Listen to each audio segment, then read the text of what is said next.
আন্তর্জাতিক ক্রিকেটে প্রতিটি দেশেরই থাকে নিজস্ব হোম ভেন্যু, কিন্তু আফগানিস্তান ক্রিকেট টিমের হোম ভেন্যু কেন তাদের নিজের দেশ নয়?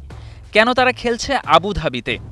ক্রিকেট বিশ্বে আর কোন দেশ আছে এই তালিকায়? চলুন জেনে নেওয়া যাক। আসলে আফগানিস্তানের রাজনৈতিক অস্থিরতা, যুদ্ধ পরিস্থিতি আর নিরাপত্তাহীনতার কারণে আন্তর্জাতিক দলগুলো সেখানে খেলতে চায় না। অবকাঠামো আন্তর্জাতিক মানের নয়, ফলে হোম ম্যাচ আয়োজন প্রায় অসম্ভব হয়ে পড়ে তাদের জন্য। 2021 সালে রাজনৈতিক পালাবদলে এই সংকট আরও বেড়ে যায়। নারী খেলোয়াড়দের অংশগ্রহণে নিষেধাজ্ঞা, বিদেশি দলের নিরাপত্তা নিশ্চিত করতে না পারা, এসব কারণে অনেক ক্রিকেট বোর্ড আফগানিস্তানে খেলতে অস্বীকৃতি জানায়।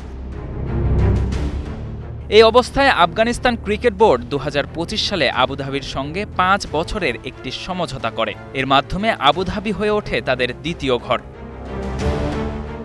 এখানে তারা অনুশীলন ক্যাম্প থেকে শুরু করে বয়সভিত্তিক ও এ দলের ম্যাচ আয়োজন করতে পারবে, এমনকি ভবিষ্যতে বড় সিরিজও খেলতে পারবে।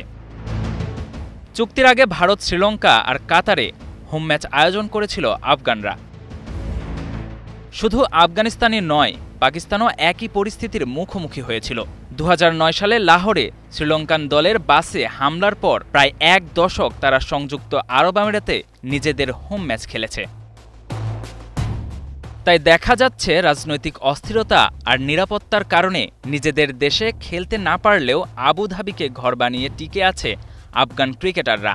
হয়তো একদিন তারাও পাকিস্তানের মতো আবার ফিরবে নিজেদের মাঠে, নিজেদের সমর্থকদের সামনে। Ashraful Islam, star news.